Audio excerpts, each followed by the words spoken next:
The War is Over, the Stonehouse Series, Chapter 54. In the place of protection, a new resident arrived, a thief, one of two who were crucified with Jesus. The man was standing, looking down at legs, which only minutes before had been broken in several places. He bent them at the knee and began to bop around. He held up both hands and studied them, checking his feet also. The nail holes, where did they go? For 9 close friends, Simon's house had become a meeting place. For the siblings, it was their hideout.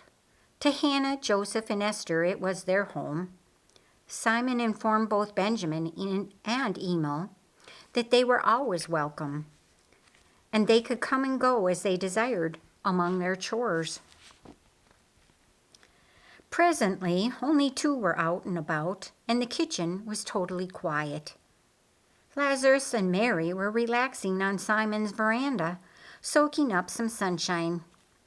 Benjamin was still doing their greenhouse chores, but with most of Jerusalem celebrating Passover, the 3 felt little need to hide in the caves. They had even slept the night in Simon's guest house. Lazarus? Yes, Mary. What time is it? How long has it been? It's the 9th hour of the day, mid-afternoon of the Passover Sabbath, the 2nd day of Passover.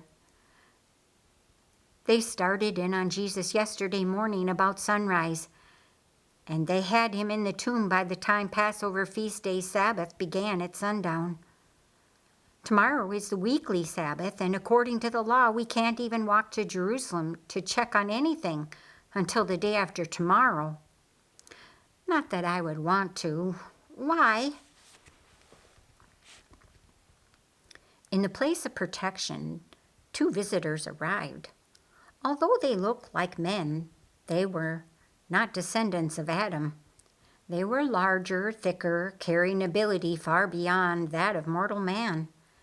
They were angels, and they proceeded directly to the Narrows. What's happening to him now? Mary asked. Lazarus replied, Mary, I don't want to think about it. My brother, dressing wounds or setting broken bones or killing chickens are all things I don't like to do, but I do them anyhow. This is not a time to hide. I need to know what's happening to Jesus now. You already know, Mary. He's in hell, being tormented by the demons I saw across the divide. I stood there with David, in fact. I would expect David and the rest are there now, along the edge of the divide. Strange, I hadn't thought of that before. The name of the lead angel was Michael, chief warrior of God's armies, and the second was Uriah. What? What didn't you think of before, Laz? People at the Narrows. They're probably lined up there and watching. Not that they could see Jesus, but they could yell across the pit, remember? I told you about the beggar and the rich man. Yes, the one named Lazarus. Makes me wonder. Wonder what? I wonder what's happening to the people in the place where you were, the protected place. Why? Why would anything be different for them now? Jesus is on the other side of the pit. I doubt if they could even get a glimpse of him. Lazarus, Satan's kingdom. They think they have won.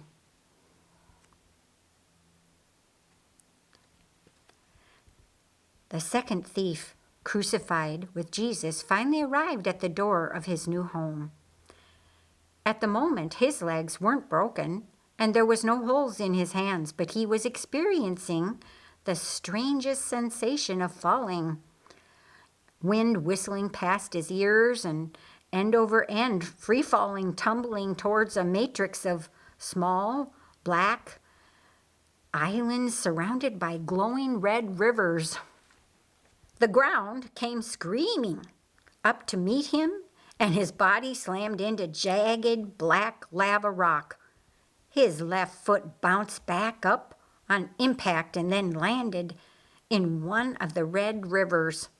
Numb with pain, he heard a bubbling, sizzling eruption from his proximity of his left foot.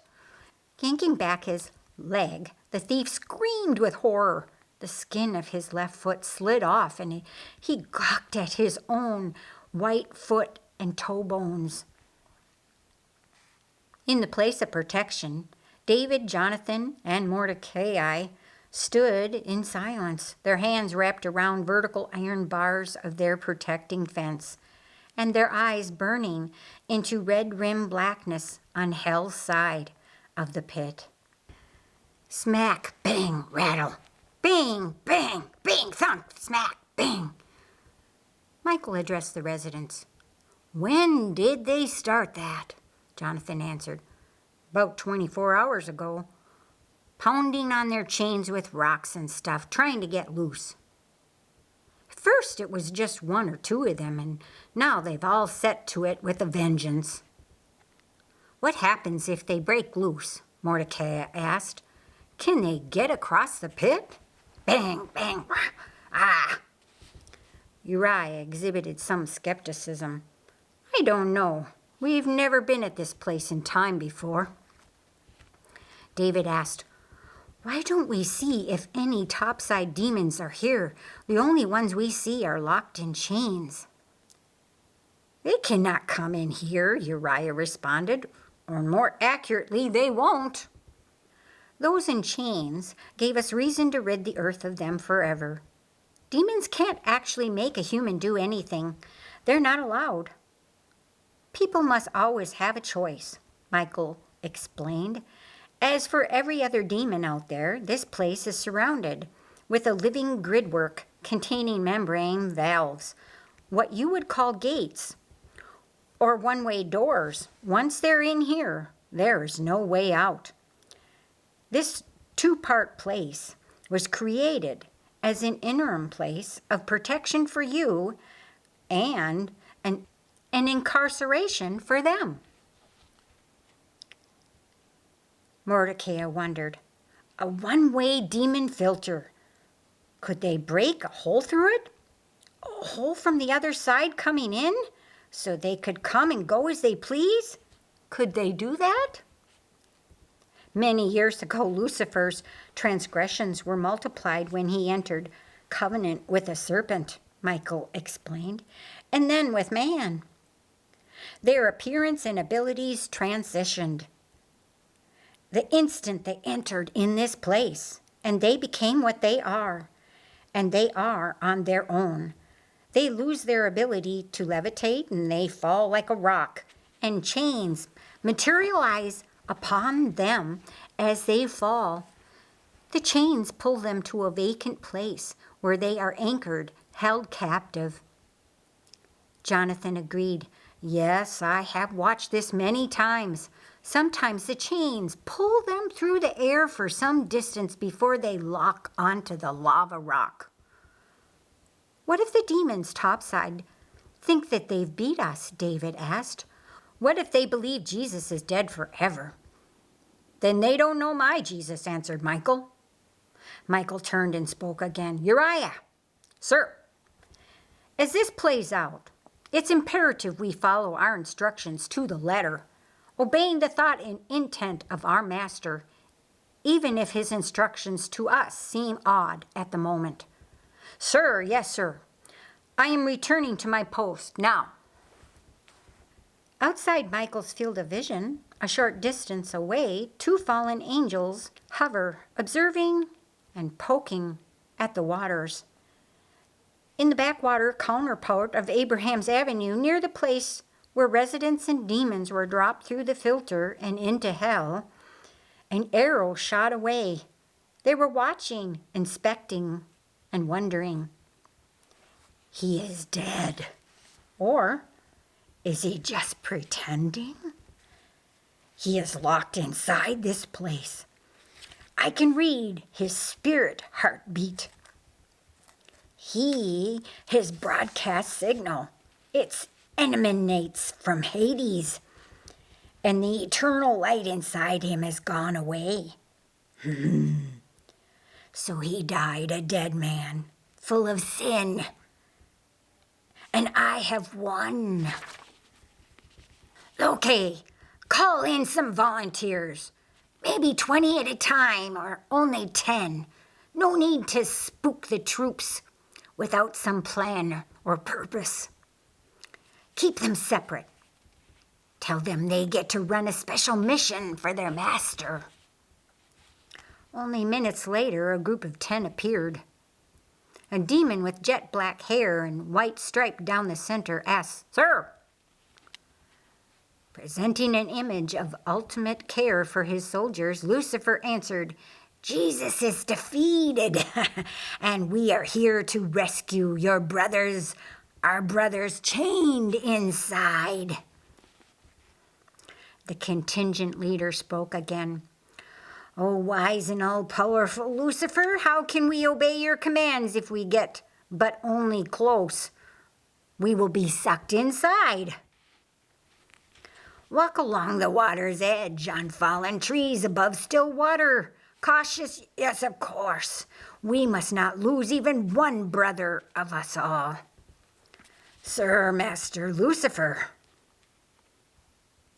you appear almost human. What do they call you?" "They call me Skunk." Yes, of course, Skunk. If through the course of your mission you fall inside, we will surely come and rescue you and your men. Jesus has been defeated, and there are words I desire to present to him in person, since he is now my slave. Skunk swallowed hard with wide eyes and then responded, "Sir, yes, sir." Skunk and his 9 were standing on a berm. Below them were the waters, the living gridwork, seemingly like a giant honeycomb with each cell being 15 feet across. The gridwork frame appeared quite solid, flat on top, about 2 inches wide, tan in color with a 3-segment flesh-like leathery floor, which was about 4 feet below the honeycomb frame. Sliding on his butt, Skunk shuffled his way down the embankment, his right foot coming into contact with the honeycomb grid as a drop of sweat rolled down his forehead and dispersed among the hairs of his left eyebrow. He pushed himself to a standing position and inched along, haltingly, both arms outstretched to maintain his balance.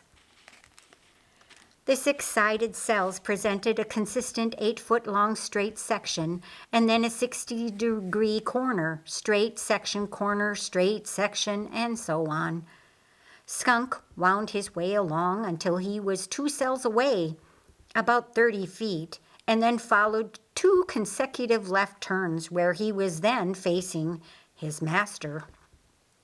He stopped at a corner where he could have better balance, and his feet placed on adjoining walls. Perspiring profusely, his tunic boasted blotchy stains. "No worries, brothers. Come on down."